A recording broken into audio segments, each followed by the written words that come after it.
Seamless. Greetings, my movie geeks. Temple of Doom is a fantastic yet divisive movie. An attempt to move away from making a retread of Raiders of the Lost Ark. But after years of loving this film and believing that everyone thought the same as me, it became clear that it's not the best loved of the Indiana Jones Trilogy. In fact, it's regarded by many to be one of the worst. Well, second best to that fourth one. So let's have a look back at what was known as the worst Indiana Jones movie before 2008.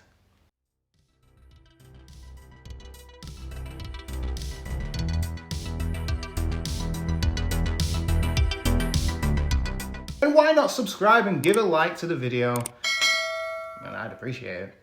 As Raiders of the Lost Ark, Temple of Doom is a non-stop action film that is relentless. Again, it has several fantastic climactic sequences that doesn't stop for a second. It's a roller coaster ride of action and set pieces, visual imagery, and a lot of fun. It is a darker movie than the previous one, but this is where we see the sequel that doesn't retread the original and tries to go in a different direction.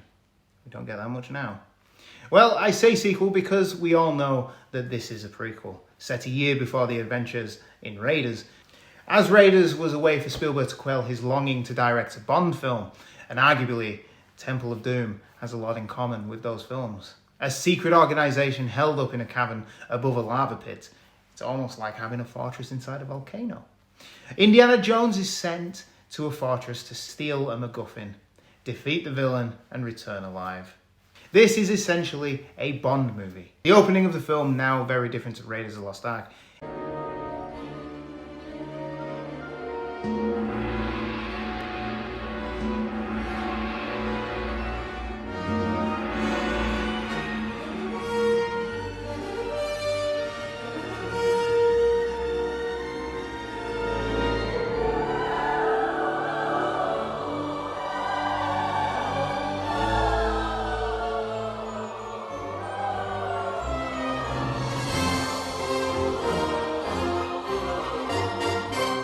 After a musical number wearing almost exactly the same tux worn by Sean Connery and Goldfinger, this intro opens as a fairly calm fare, where Indy is having a meeting with Lachey.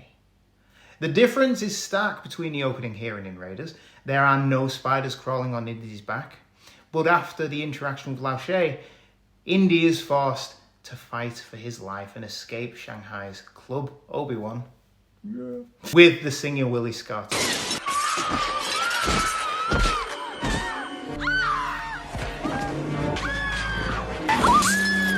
Then they're rescued by Short Round, played by Ke Huy Quan. Wow, holy smoke! Crash landing! Short Round, step on it! Okie dokie, Dr. Jones, hold on to your potatoes! Crying out loud, there's a kid driving the car! Together, there's a car chase, a shootout, and an anti-Chekhov's gun, where Willie drops the gun for that to come back later. It's a great opening scene, completely different from Raiders, and as with Raiders, it's a non-stop roller coaster ride that doesn't stop for another 2 hours. It's a lot darker than the previous, but as Lucas and Spielberg were going through divorces at the time, that's probably why it's so mean-spirited. It's got fairly dark themes, which even sees the protagonist turn bad for a spell. Pun intended. Which also brings me to my favourite shot, when Indiana is being poisoned by the black sleep of Kali.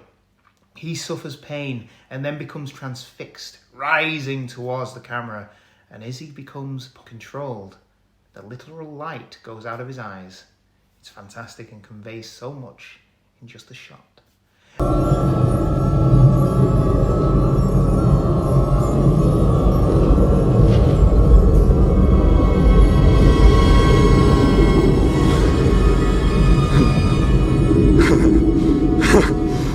As the characters and we find ourselves in India as the plane crashes, a village takes them in and the leader asks for their help. The sacred stone, called the Shankara stone, has been stolen along with the children of the village. Before Indy, Willie and Short Round can leave, a child arrives beaten and tired, and Indy decides to go to the palace where the kids are said to be kept. Once at the palace, they meet and dine with the host, and are then flung into a new adventure that takes them through secret tunnels and caves to a series of mines that are far below the palace.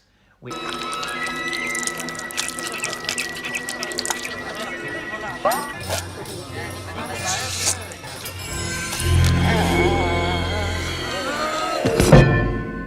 looks like a hellish landscape.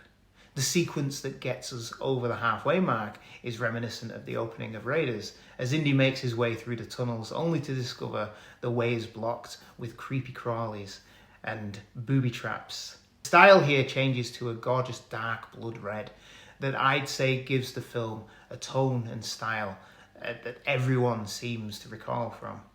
It is dark and moody with some matte paintings that looks like a hellscape, and I feel that is what makes this film stand out.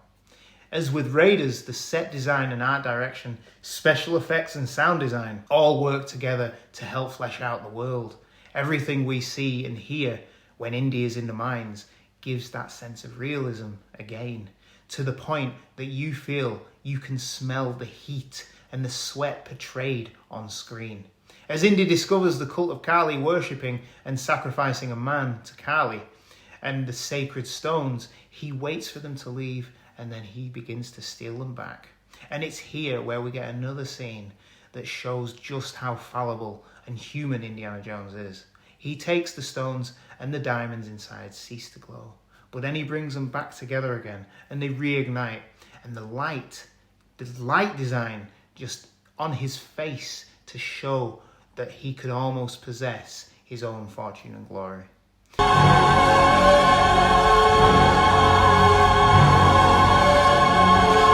He bags up the stones and is distracted by something. Looking down into the lower chambers, he discovers the children being chained together to dig through the catacombs for the 2 remaining sacred stones. What I liked about this is he could easily get out with the stones without being found. He has the stones, but he is ready to give himself away to stop what is happening down below. And this is where he gets captured. The finale is fantastic. Indy takes on the Thuggy army and saves the kids. Then we get a literal roller coaster ride in a roller coaster ride of a film when Indy, Willie and Short Round escape through the mines on an out of control minecart. It is fantastic.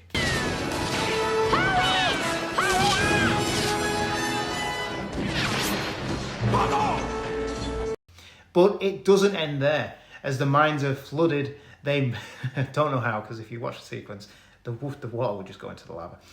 What? Water! Oh, look, Water! Water! Water! Water! Water! Water! Water!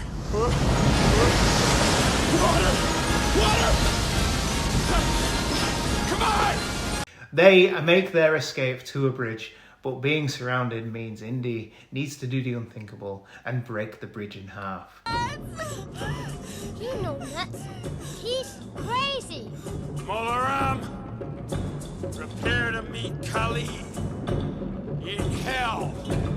Oh! Put out the way!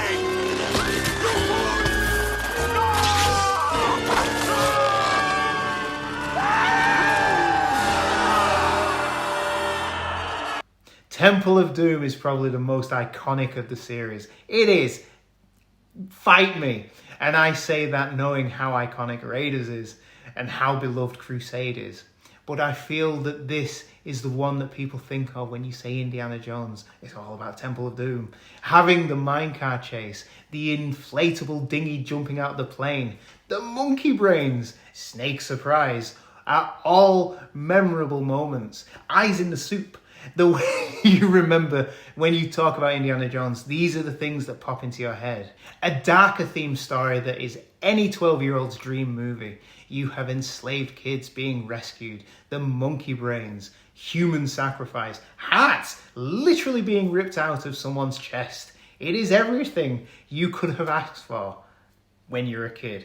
Ford is again perfect in the role with his everyday action hero charm. Ke Huy Quan brings a youthful presence as Indy's sidekick, which I feel could have helped that 4th movie.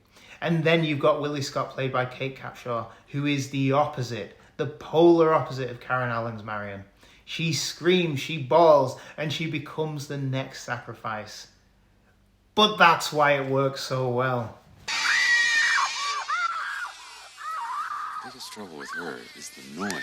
Indiana Jones and the Temple of Doom is quintessentially different from Raiders. From its story to its villain, its opening sequence, its female love interest, we're in a different part of the world and there are different stakes. And it works every single time.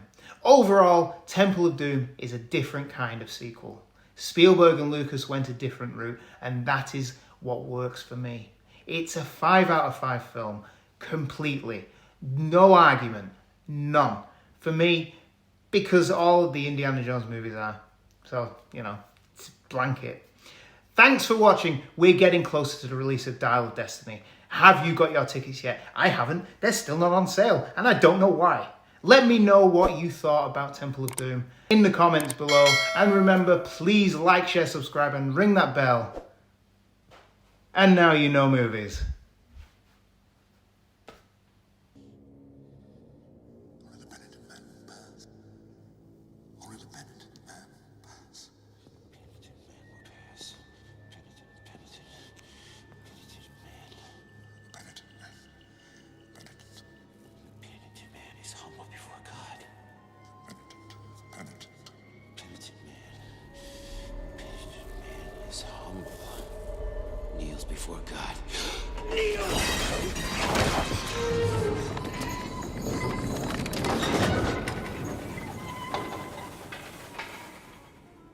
I'm through!